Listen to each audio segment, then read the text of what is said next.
వాళ్ళు వచ్చి వ్యోమనౌకలో కూర్చోవాలి, స్పేస్ క్రాఫ్ట్ లో కూర్చోవాలి. అదే స్పేస్ ట్రాన్స్పోర్ట్ వెహికల్ లో నలుగురు వచ్చి కూర్చున్న తర్వాత హ్యాచ్ క్లోజ్ చేస్తారు. హ్యాచ్ క్లోజ్ చేసిన తర్వాత ఫస్ట్ గా మెల్లమెల్లగా అన్డాక్ కావాలి. ఆ ఒక ఇంటర్నేషనల్ స్పేస్ స్టేషన్ నుంచి విడిపోవాలి వాళ్ళు. వాళ్ళ ఓకే. వెహికల్, వాళ్ళు కూర్చొని వెహికల్ తర్వాత అది కూడా చాలా వేగంతో ఉంటుంది. ఏది వీళ్ళు కూర్చున్న వెహికల్ కూడా వేగంతో ఉంటుంది. సో మెల్లమెల్లగా వీరు ప్రాపర్ యాంగిల్ చూసేసుకొని వారు భూమి కక్షలోకి, భూమి వైపు తిరిగి రావాలి. భూమి అయితే అక్కడ కూడా ఏమిటి అంటే మీరు భూమి వాతావరణంలోకి ఎంటర్ అయినప్పుడు ఏమవుతుందంటే చాలా విపరీతమైన రాపిడికి చాలా విపరీతమైన వేడి పుడుతుంది.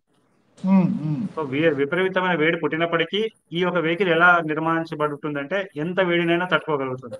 వేలాది డిగ్రీస్ ఒక టెంపరేచర్ ని తట్టుకోగలుగుతుంది. లోపల ఉన్న ఓకే. వాళ్ళకి పెద్దగా ఏమీ మార్పు తెలియదు.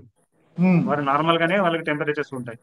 కాకపోతే నేను ఇందాక మీకు మనం ఈ డిస్కషన్ లో బిగినింగ్ లో చెప్పుకున్నట్టుగా మీకు ఆ, ఎలా అంటే ఫర్ ఎగ్జాంపుల్ మీకు yeah, మొట్టమొదటిగా అంటే ప్రస్తుతం ఆ, ఇది 420 కిలోమీటర్ దూరంలో ఉందండి international space station. So okay. 420 నుంచి 350 కిలోమీటర్స్ రావాలి, 350 నుంచి 150 కిలోమీటర్స్ రావాలి, 150 తర్వాత 150 నుంచి 120 to 60 kilometres, 50 to 40 kilometres, 5.5 kilometres, 2 kilometres, 0 kilometres.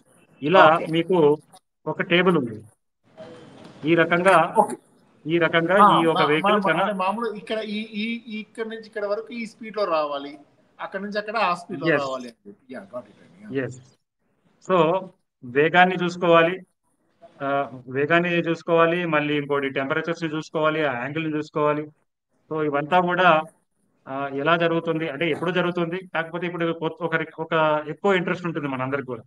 So ఉమ్, మొత్తానికి మన ప్రేక్షకులు ఒకవేళ ఆ, ఈ యొక్క లాంచ్ ని సరే ఇప్పుడు అంతా టైం మీద అయిపోతుంది అని అనుకుంటే కనుక మీరు సింపుల్ గా ఎల్లుండి వెనస్డే రోజున మార్నింగ్ మీరు ఒక 2:30కి లేచి ఒకవేళ చూస్తే 2:30 నుంచి 3:30 వరకు మనకు తెలుస్తుంది ఏం జరిగింది.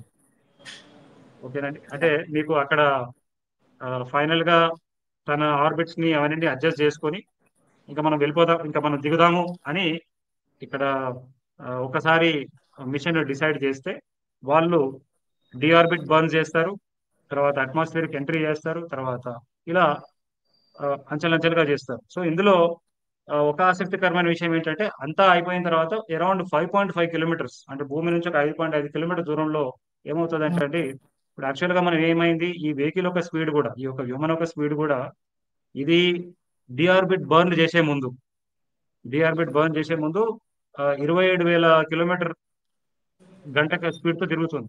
దాన్ని ఉమ్. శాస్త్రవేత్తలు ఏం చేయాలి అంటే 24,000 కిలోమీటర్లు తీసుకురావాలి. ఓకే. ఓకే.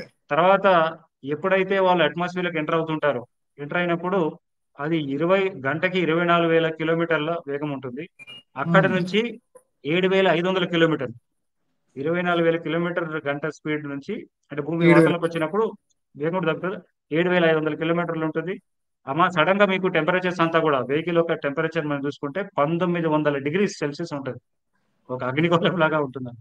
ఉమ్, ఓకేనండి. సో అది అది ఎక్కడ ఇప్పుడు ఈ 24,000 కిలోమీటర్ గంట స్పీడ్ నుంచి 7,000 ఎక్కడ అంటే భూమి నుంచి 120 అప్పుడు డిస్టెన్స్ ఎంత అంటే భూమి నుంచి 120 కిలోమీటర్ నుంచి 60 కిలోమీటర్ల ప్రాంతంలో ఈ ప్రయాణం ఉంటుందండి. ఓకే. ఓకే. సో ఇలా తర్వాత మీకు మధ్యలో ఇందులో ఏమొస్తుంది అంటే ఒక 55 కిలోమీటర్స్ 40 కిలోమీటర్ వరకు నో కమ్యూనికేషన్ అనమాట. ఉమ్, వెహికల్ చుట్టూ అదంతా ఒక ప్లాస్మా క్యాప్సూల్ ని ఆవరించడం వల్ల మీరు ఏమీ కమ్యూనికేట్ చేయలేరు, ఏమీ మెసేజ్ రాదు. సో ఓ- అది ఒక 55 నుంచి 40 కిలోమీటర్స్ ఉంటుంది. అప్పటికి ఇంకా డిగ్రీస్ టెంపరేచర్ అలానే ఉంది. ఫైనల్ గా ఎప్పుడైతే 5.5 కిలోమీటర్స్ వస్తారో అప్పుడు టెంపరేచర్స్ సుమారుగా అంటే ఈ యొక్క వెహికల్ ఒక టెంపరేచర్ చెప్తున్నామండి. ఉమ్. ఓకే. సో ఈ వ్యోమనౌక ఒక టెంపరేచర్ మనము 500 డిగ్రీస్ చేరుకుంటుంది. ఆ సమయంలో శాస్త్రవేత్తలు ఏం చేస్తారు అంటే అప్పటికి ఈ యొక్క వెహికల్ ఒక వేగము గంటకి 500 కిలోమీటర్ వేగంతో అంటే భూమి నుంచి 5.5 కిలోమీటర్ దూరంలో ఉన్నప్పటికీ కూడా అప్పటికి ఇది దూసుకొస్తా ఉంది. సో అవును. సైంటిస్టులు ఏం చేయాలి, దాని వేగం తగ్గించాలి. సో అక్కడ ఏం చేస్తారంటే మీకు డ్రాప్ పారాషూట్ అని ఉంటాయి అన్నమాట. డ్రాప్ పారాషూట్స్ అని ఉంటాయి, అవి ఓపెన్ ఓకే. అవుతాయి. అది ఓపెన్ అయిన వెంటనే ఏమవుతుందంటే ఈ యొక్క వేగం కాస్త 500 నుంచి 200 కిలోమీటర్ పెర్ అవర్ కి దిగి దిగి వస్తుంది. ఉమ్, ఫైనల్ గా ఒకసారి ఇది అయిపోయిన తర్వాత మీరు అరౌండ్ 2 కిలోమీటర్ దూరం ఉన్నప్పుడు మెయిన్ పారాషూట్ డిప్లాయ్ అవుతుంది. దాని తర్వాత మెయిన్ పారాషూట్ డిప్లాయ్ అయిన తర్వాత ఆల్మోస్ట్ మీరు అంటే 3:21 AM కి మెయిన్ పారాషూట్ డిప్లాయ్ అవుతుంది.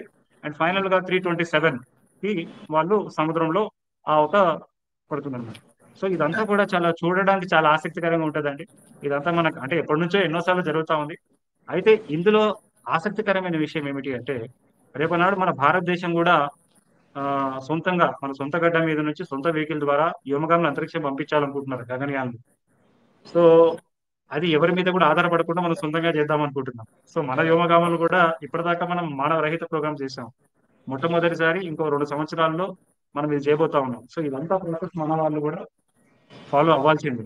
అయితే దానికి ఇది కావాల్సిన అక్కడికి వెళ్ళిన తర్వాత ఇప్పుడు వీళ్ళు సునీత విలియమ్స్ అండ్ టీమ్ ఎవరైతే ఉన్నారో, అంటే అక్కడికి వెళ్తే అట్లా లివబుల్ కండిషన్స్ ఎట్లా ఉంటాయి, వాటిని చూడడం కోసం వెళ్ళారా, లేదంటే ఏదైనా పరిశోధన కోసం, ఇట్లా ఏదో ఒక మిలియన్ క్వశ్చన్స్ అన్నమాట, చాలా క్వశ్చన్స్ వస్తూ ఉంటాయి దీనికి. యా అసలు వీళ్ళు ఇది ఎందుకు చాలా వెళ్ళారు? మంచి ప్రశ్న వేశారు. అసలు అసలు ఈ ఇంటర్నేషనల్ స్పేస్ స్టేషన్ వల్ల మనకి ఏమైనా లాభం జరిగిందా? ఉమ్, అంతరిక్ష ప్రయాణాల వల్ల మనకి ఏం లాభం జరిగిందా అంటే చాలా డీటెయిల్ గా చెప్పుకోవచ్చు అండి. అంటే ఉమ్, ఒకవేళ ఉపగ్రహాల గురించి మనకు తెలుసు. ఈ రోజు మనం ఈ టీవీ ప్రోగ్రామ్ చూస్తున్నాము అంటే ఉపగ్రహాల వల్లనే. పెద్ద పెద్ద తుఫాన్లు వస్తుంటే ఒకప్పుడు లక్షలాది మంది వేలాది మంది చనిపోయేవాళ్ళు. ఇప్పుడు ఒకరిద్దరే చనిపోతా ఉన్నారు. దానికి కారణం ఇప్పుడున్న టెక్నాలజీ. మరి ఓకే. ఇంటర్నేషనల్ స్పేస్ స్టేషన్ లో ఏం జరుగుతుంది అంటే ఒకటంటే ఏంటంటే ఫ్యూచర్ లో మానవుడు ఈ సుదూర అంతరిక్ష ప్రయాణం చేయాలన్నా ఆ ఆ చంద్రమండలంకి వెళ్ళాలనుకున్నా లేకపోతే అంగారక గ్రహానికి వెళ్ళాలనుకుంటే దానికి ఎంతో ప్రిపరేషన్ అవసరం ఉంటుంది. అదే కాకుండా అంతరిక్షంలో పరిస్థితి ఏమిటంటేనండి మన శరీరం మానవ శరీరం యాక్చువల్ గా భూమి గురుత్వాకర్షణలో గ్రావిటీలో ఆ ఉండడానికి నిర్మించబడి ఉందన్నమాట. అంటే దీన్ని ఇప్పుడు మనం నిలబడితే ఒకటేమో గ్రావిటీ మనల్ని లాగుతుంది, మీద నుంచి అట్మాస్ఫియర్ ప్రెజర్ ఉంటుంది. సో అవును. దానికి అనుగుణంగా మన శరీర నిర్మాణం ఉన్నది.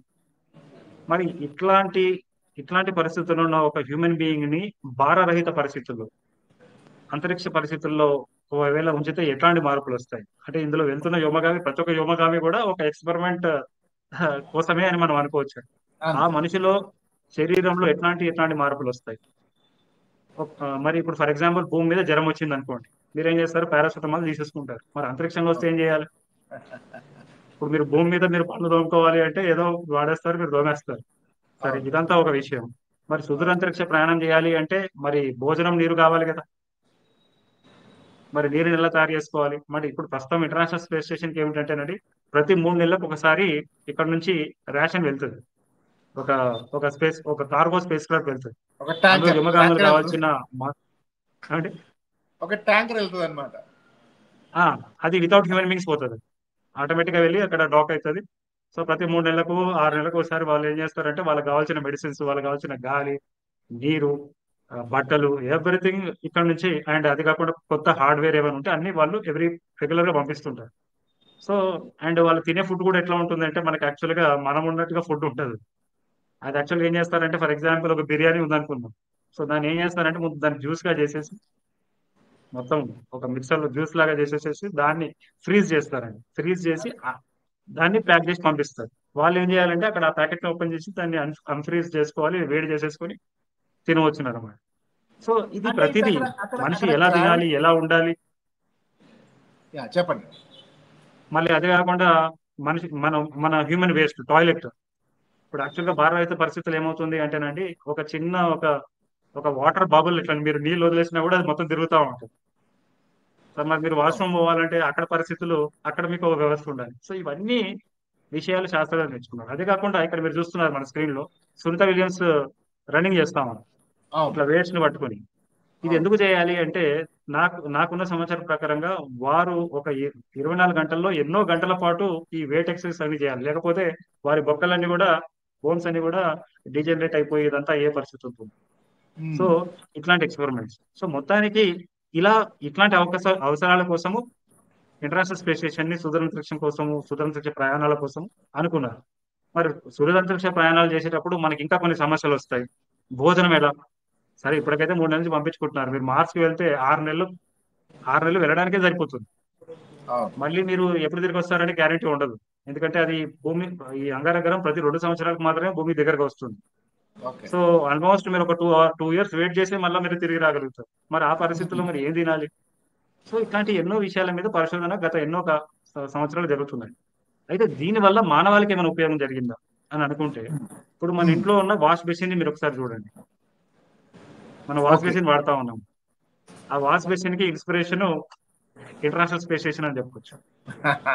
ఇది ఎందుకంటే అక్కడ ఏముంది, మీరు ఏదైనా ఉంచితే అది స్టిక్ కాకుండా వెళ్ళిపోవాలి, ఎక్కువ అవును. నీరు ఖర్చు చేయకూడదు.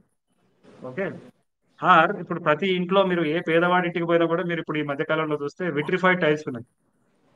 అవును. సో బేసికల్ గా విట్రిఫైడ్ టైల్స్ అంతరిక్ష అవసరాల కోసం కనుగొన్నారు. So okay. అదే కాకుండా స్పేస్ మెడిసిన్ లో ఒక మీకు చిన్న ఎగ్జాంపుల్ చెప్తా. అసలు దీనివల్ల ఏమన్నా అసలు వందలాది పేటెంట్స్ ఫైల్ అయి ఉన్నాయి. ఎంత రీసెర్చ్ చేశారు అంటే అక్కడ అంతరిక్ష పరిశోధనలో, ఈ ఇంటర్నేషనల్ స్పేస్ స్టేషన్ లో పరిశోధనల వల్ల భూమి మీద చాలా ఆస్పెక్ట్స్ లో, చాలా అంశాలలో మనకు ఉపయోగపడుతుంది. ఒక చిన్న ఎగ్జాంపుల్